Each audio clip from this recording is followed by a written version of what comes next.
Hi. Hi, I'm Rusty Dornin from the Kaufman Fellows Academy. Welcome you to the first week of Venture Deals and the very first Venture Deal Hangout. And before we welcome our honorable guest, I want to just talk about a couple of course things. I want to urge you to get involved in the forums. There's already some really interesting discussions going on the first week about key players and that sort of thing. People are really bringing up some great topics. Also, if you do have direct questions to ask Brad Feld, jump into that particular forum. That's the one that he checks, and he will respond directly to your questions. So without further ado, I want to welcome our guest this morning, Alan Chiu. He's a partner at XSeed Capital. His background is very strong in enterprise software and data storage. And we're going to welcome Alan and jump right into the first question. He and I were talking about the fact that he's really busy right now, and it's the season for fundraising. Let's talk a little bit about those cycles and why it might be important for entrepreneurs to think about that. Sure, definitely. Happy to be here. Welcome, everyone.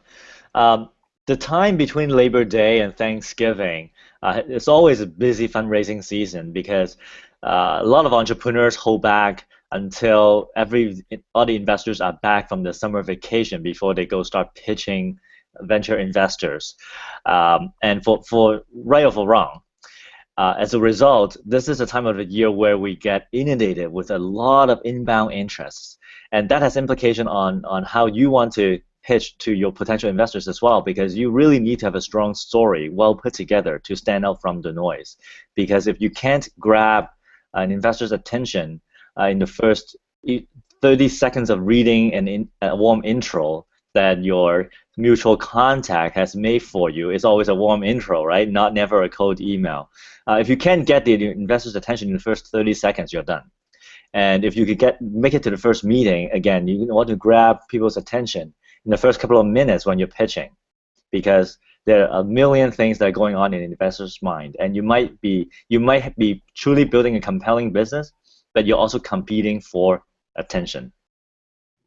What gets your attention?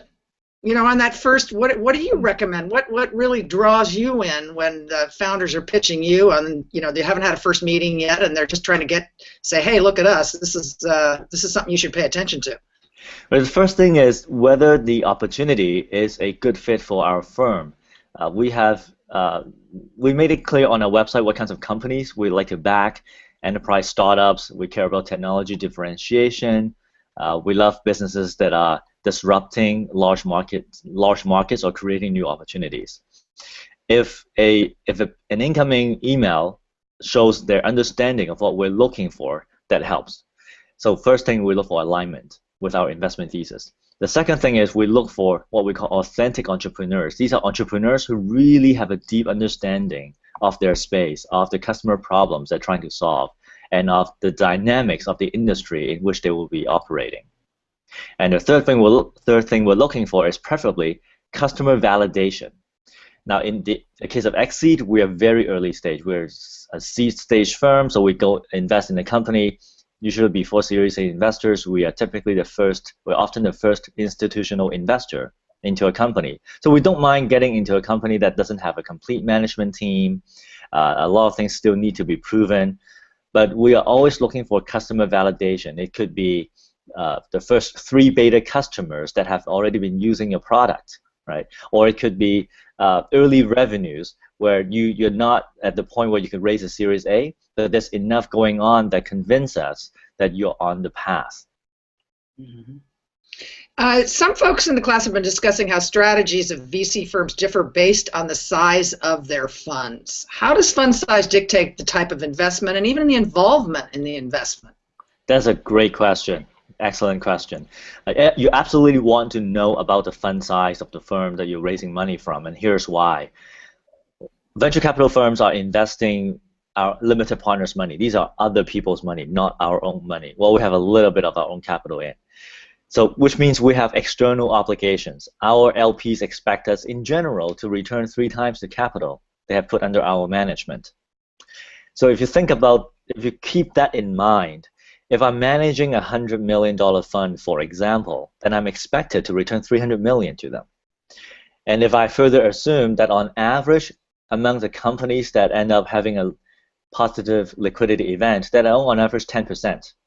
It means creating $3 billion worth of enterprise value across these successful companies. And that's just to make the returns work for a $100 million fund. Now, if you're raising money from a $1 billion fund, the expected outcomes are going to be 10 times that, which means you want to have a cogent story put together that substantiates your market opportunity, the size of your market opportunity. Because if you're pitching a $1 billion market opportunity, it might be good enough for the smaller funds, but it may not be good enough for a larger fund.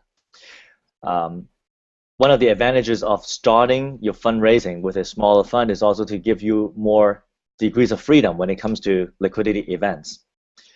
For example, XSeed's current fund is $60 million, which means even for a $500 million outcome, if we own 10 to 15% of the company, it's a pretty good, it's a decent exit for us.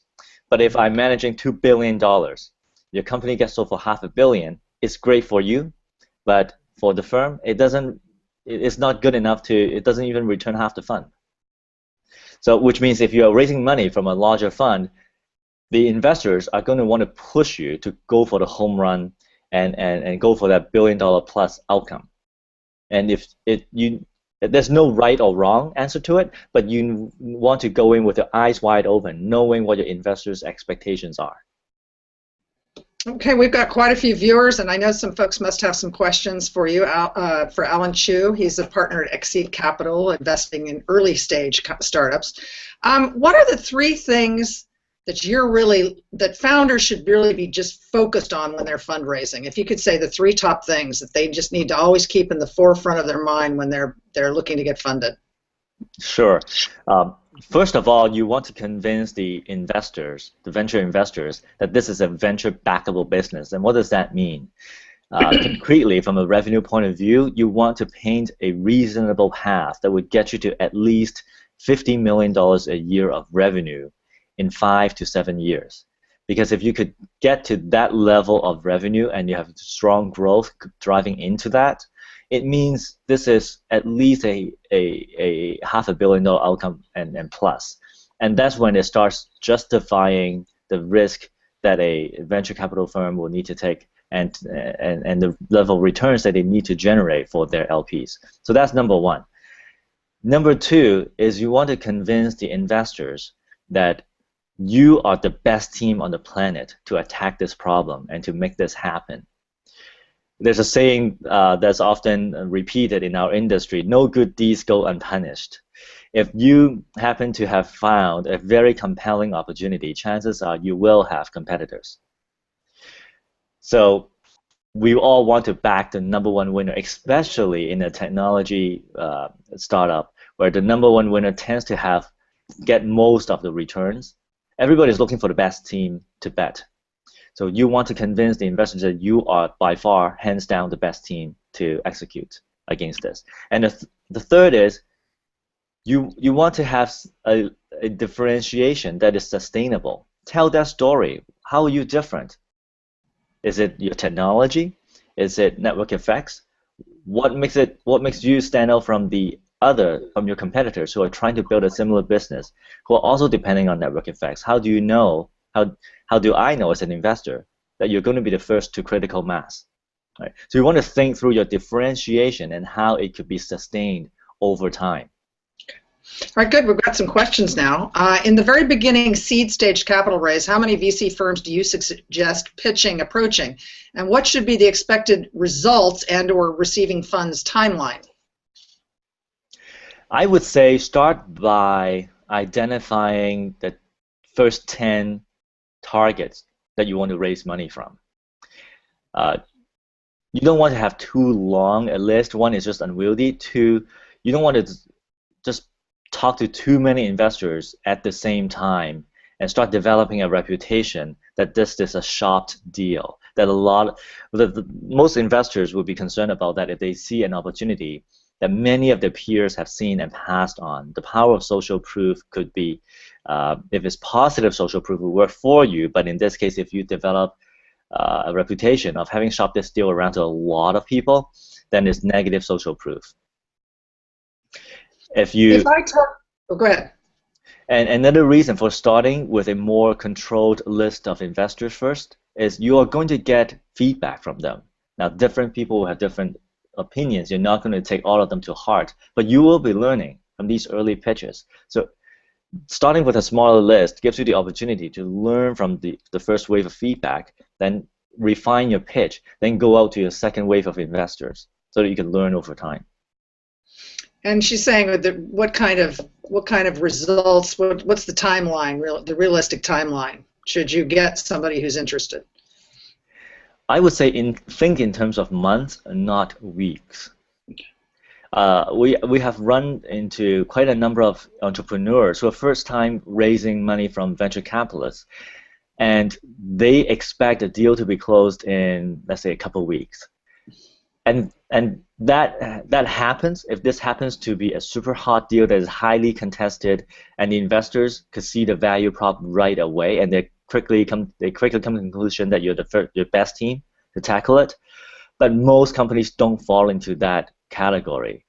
So it's not uncommon to take 2, 3, 4 months to raise a seed round, sometimes even longer.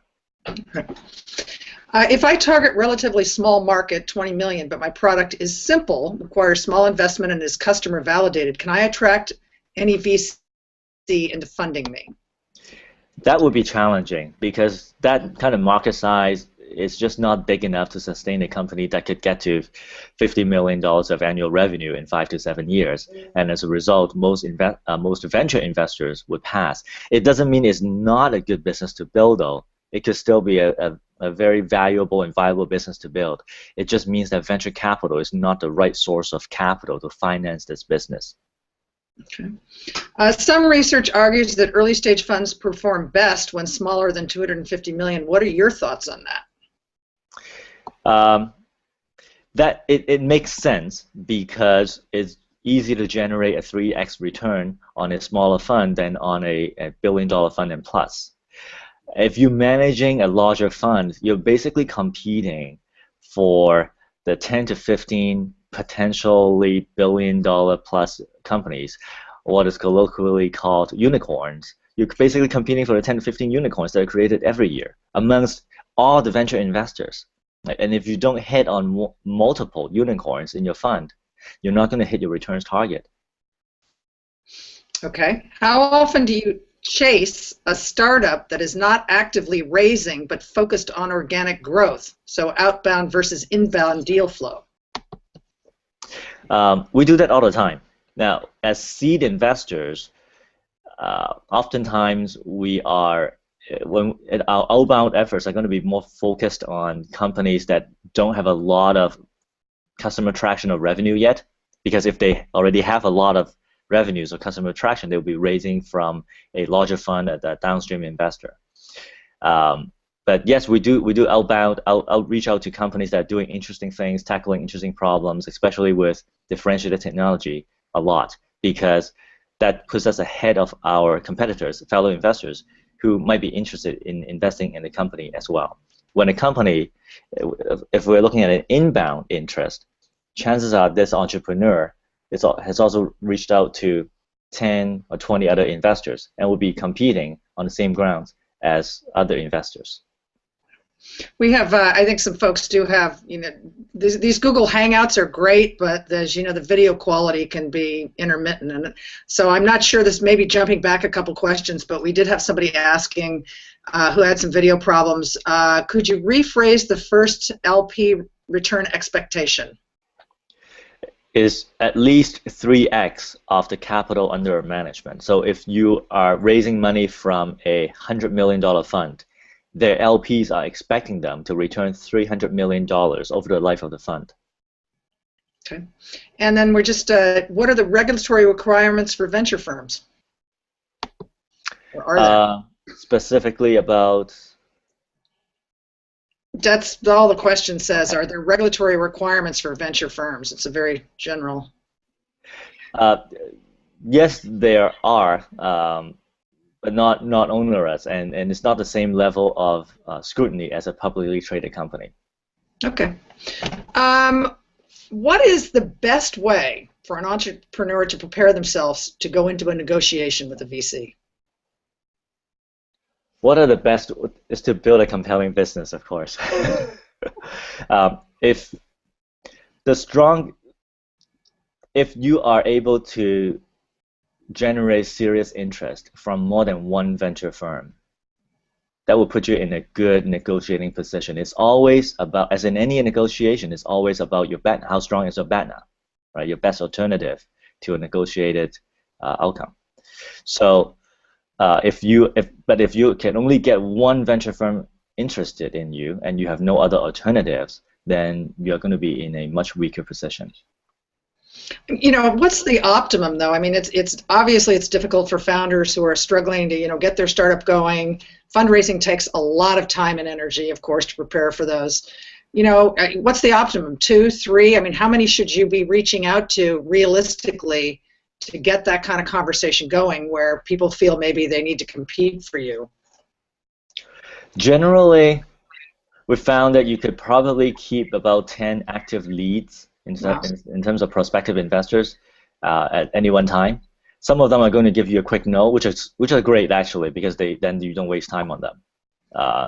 Investors who respect entrepreneurs would give you a quick no, rather than dragging you out. And hopefully you can get 2 to 3 firms who are going down the path of diligence. They're spending real time with you, talking to your references and customers. The most challenging part is usually getting the first term sheet on the table, because whoever gets you the first term sheet is really giving you that vote of confidence, willing to stick their neck out from the pack and saying, I'm going to make a bet on you. At the same time, running the risk of you shopping the deal around, right? Mm-hmm. You can now then talk to other firms saying, hey, I've got a term sheet. You often probably wouldn't be naming the firm who has given you the term sheet, but most investors would take you at your word that you've gotten the term sheet, and that would usually spur them into action.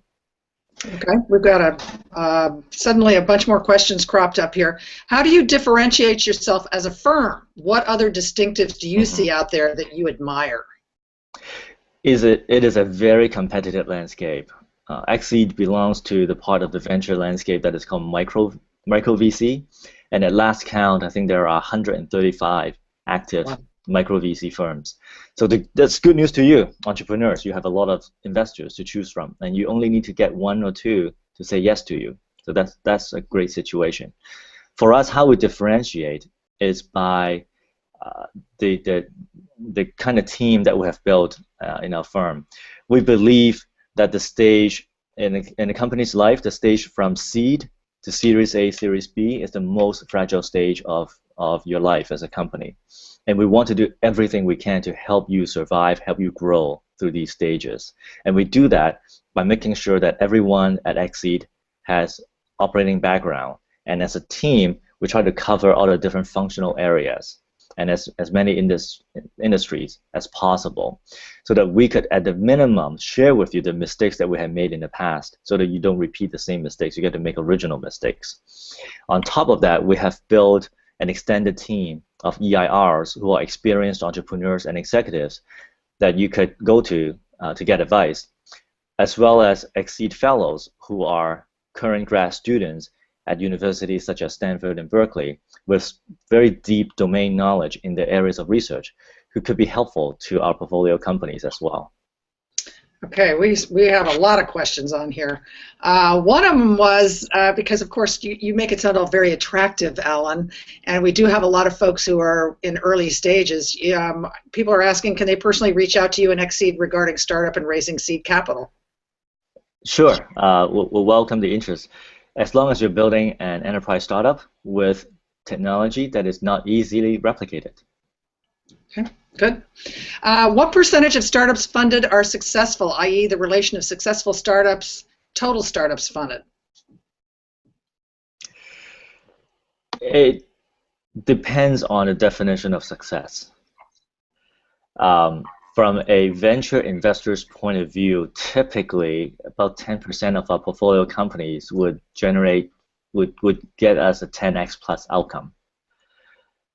And then 20 to 40, maybe 50% will be between the 1x to 10x range, and then the rest are just complete wipeouts.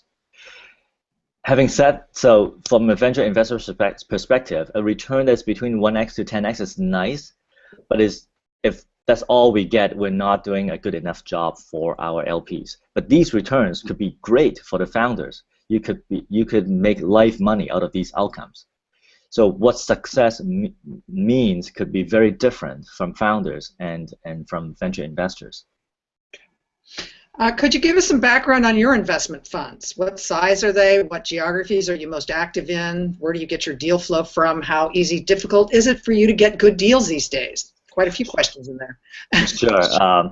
XSeed is based in Portola Valley. We're part of the Valley, Silicon Valley here in the San Francisco Bay Area. We are on to our second fund. Our first fund was $50 million.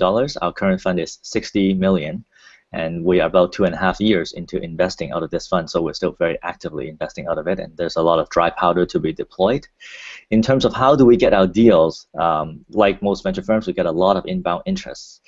But we also invest a lot of time on campuses, such as Stanford and Berkeley, to develop relationships with researchers who are doing interesting work that might be ready for commercialization down the road.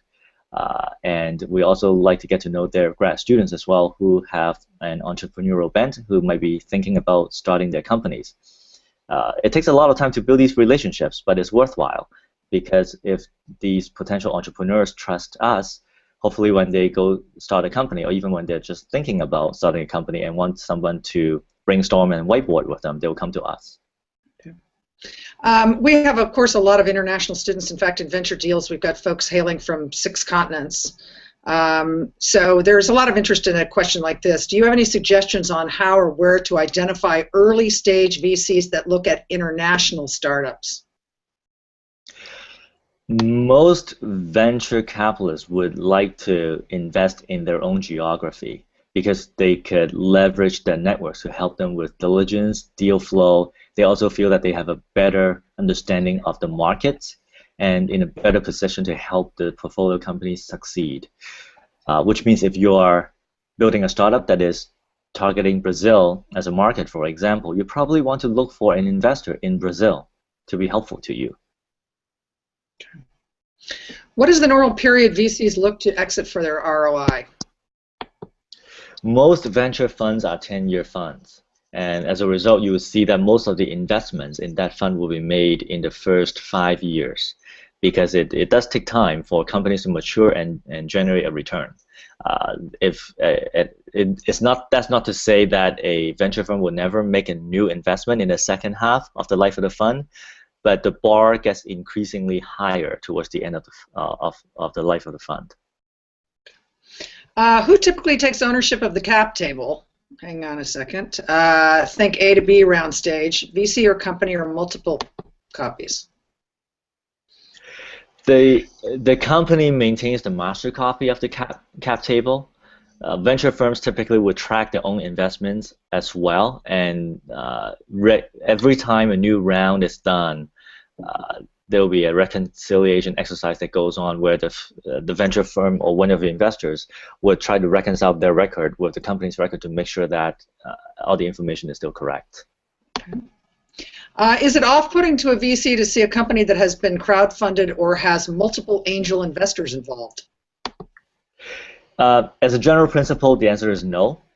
What you want to be aware of is, crowdfunding is actually great from the point of view of validating your business idea, or at least there are people who agree that you're doing something that is valuable. So that's great. In terms of having multiple angel investors, if they're engaged with you, that's all goodness, because you need all the help that you can get.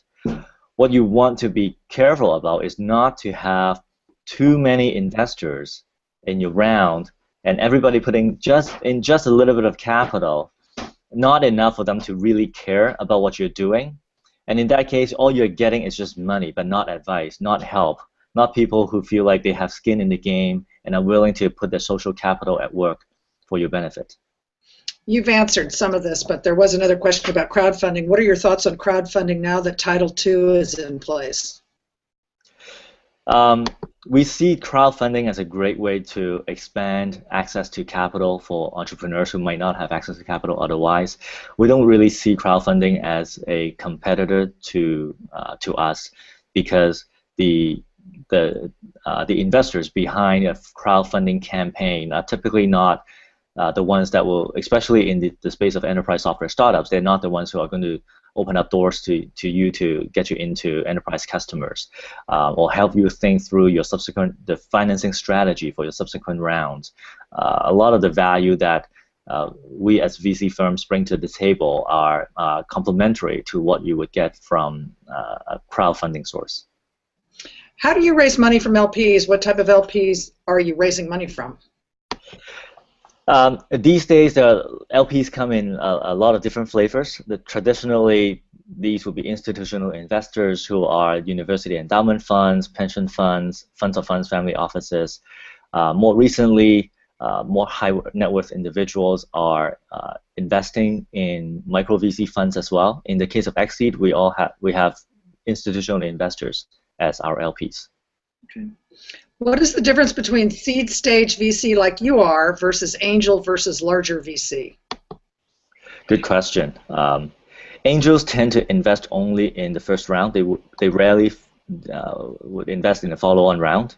Of course, there are always exceptions, but in general, angels only invest in the first round. And many of them have a day job. So you'll be competing. If you want them to be helpful to you, you want to be with one of few companies that really matter to them. It could be from a financial point of view, where they've written you a big check, or from a mission alignment point of view, where you're doing something that they personally really care about. A seed firm like XSeed typically would have deeper pockets, and we're prepared to write subsequent checks in your follow-on rounds. A larger venture firm, if you're raising a seed round from them, what they're looking for is, it's almost like buying an option in an investment. They want to get into the company early, to get to know the founders, get to learn about the business, so that they are in a better position to lead the subsequent rounds. But it's really the subsequent rounds that they are looking to towards making a big, substantial investment and generating a substantial return. As an angel investor looking to grow into a VC like XSeed in a place like Brazil, which is where this person's from, what would be a general roadmap to follow? Or alternatively, would you be happy to share with us how was the inception of your company? I wasn't around at XSeed when XSeed was founded, so not in the best position to share that story. But in general, if you're an active angel investor and you want to become a micro VC, the best way is to build an extremely attractive portfolio. You either have an amazing returns track record, or if you're relatively early in your investing life, if you have assembled a portfolio with companies that are already growing very rapidly, that have attractive follow-on investments from brand name investors who are recognized by institutional investors, then you can take that track record and start building a relationship with your potential LPs. Now, LPs who would invest in a micro venture firm, or in any venture firm in general, take a long time to become comfortable investing in a new general partner. We're talking about years. So it doesn't hurt to start building these relationships early. When you think you have a compelling investment thesis, you have a compelling portfolio that you're building, you have some early track record that you can show them, start reaching out and building these relationships. It's going to take years. Okay. Do you always take a board seat on your portfolio companies, and how do you manage your time across the competing interests of your portfolios? Sure, great question. We generally take a board seat. We don't insist on it. It typically correlates with the size of our investment. We often end up being the lead investor of a institutional seed round that a company, is raising. So in that case, we would take a board seat, and we have a strong preference for equity round over convertible notes as well. In terms of how we allocate time, for each partner who sits on boards of our companies, we try to limit that number to about 6 active boards at any one time. Let's say a company is successful and continues to raise follow-on financing through Series A, Series B. After Series B is when we start rolling off these boards and refocusing our attention on the newer companies and spending time on those boards. Okay. Pattern matching is often talked about as a cause of the lack of women, minority, and older, average 35, getting funding. Thoughts about that? It is a very real problem. As some of you are aware, less than 10% of the active venture investors are female. I don't have concrete numbers on minorities, but it's well known that the vast majority of active venture investors are white males. And unfortunately, this ratio is going to take a long time to change. And the forward-looking investors would actively check against their subconscious bias, but it's still hard because most investors would place a lot more weight on warm referrals. So if you're a white male, chances are your network have a lot of white males, and the deals that they refer to you are founded by, the companies are founded by white males as well, and that reinforces the current situation.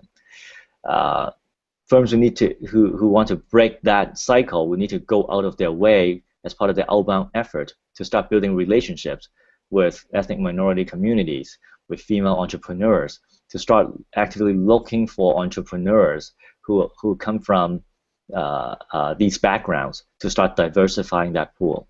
But it's a tough problem. Okay.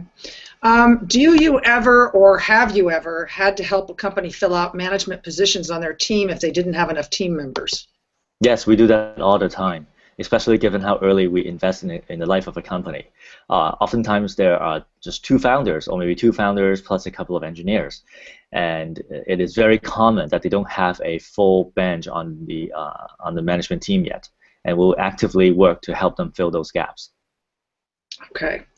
We've already gone over our time here. Alan, we have a couple more questions, but we've gone over our time, so it's up to you if you have a few more. Sure, I can take a couple more questions. Okay. How did you become a VC? I love this question. My background is in engineering and product management, and have helped build 3 different enterprise IT startups. After the last company, which got acquired by NetApp, a global storage and data management company, I decided to take a break and went back to school. And after graduating from the Stanford Business School, while I was there, actually, I had gotten to know one of the general partners at XSeed. His name is Rob Siegel. And so after graduation, as I was looking for a product leadership role at startups, Rob was one of the people I spoke with, and he recruited me to join XSeed because XSeed at that time was going to raise a new fund, and the investment focus of that fund was going to be on enterprise IT startups, exactly my background. So I happened to show up at the right place, right time, and have the right kind of experience to be helpful to the firm. Okay. I understand you have institutional investors as LPs. My questions go towards you, HNWI. Do you see in them a growing need for self-actualization through their investments? How do you deal with integral sustainability topics in your investment thesis? Could you repeat the question? I don't think I follow. Yeah, I understand you have institutional investors as LPs. My question goes towards you, HNWI. Do you see in them a growing need for self-actualization through their investments? How do you deal with integral sustainability topics in your investment thesis? Oh, high net worth individuals. Different investors invest in venture funds for different reasons. Sure, no doubt some of them would be investing for self-actualization reasons, but I can't really speak for them. In terms of our investment thesis, they're primarily driven by where we see disruptive opportunities, where the markets are opening up for new entrants to generate venture returns. They could become the next generation of market leaders in those segments. So these are the factors driving our investment theses. Okay. In a culture where angel investing is not engaged and high net worth individuals see investing in startups as a big risk, how would you change these individuals' mentality to see this as a good way to help the economy and actually get ROI from this? It's very hard to change people's mentality. My suggestion would be to look for people with the right mentality to be supportive of you. Okay. Hang on one second. One last thing here. Someone just pointed out towards pattern matching, HBS says, quote, birds of a feather lose money together. About these, and they also have a link, but we don't, wants to know what we think about it, but we really don't have time to do that. Anyway, Alan, thank you so much for taking all this time to share with us some very valuable insights. I know people got a lot out of it. We've had a few folks that have thanked you for your thoughtful responses and the time you're taking to share your knowledge. You're more than welcome. Any last thoughts? My great pleasure. My last thoughts, building company is extremely difficult. If you just read the tech press, they might make fundraising look like an easy path. Anybody could raise any amount of capital that it wants, but the reality is fundraising is hard and building a company is even harder. So stay with it, be persistent, but also be adaptive and learn from the lessons that you pick up along the way. Okay, great. And for some folks who may not have joined already or just joined, I did want to at least plug the class because it's still open this week. novoed.com/venture-deals/ or -deals-3 is the course, and you're more than welcome to join us. We'll be doing a lot more of these hangouts, and I'm hoping at some time we can get Alan back. We'd love to. Okay, great. Thanks so much, Alan. All the best. Bye. Bye.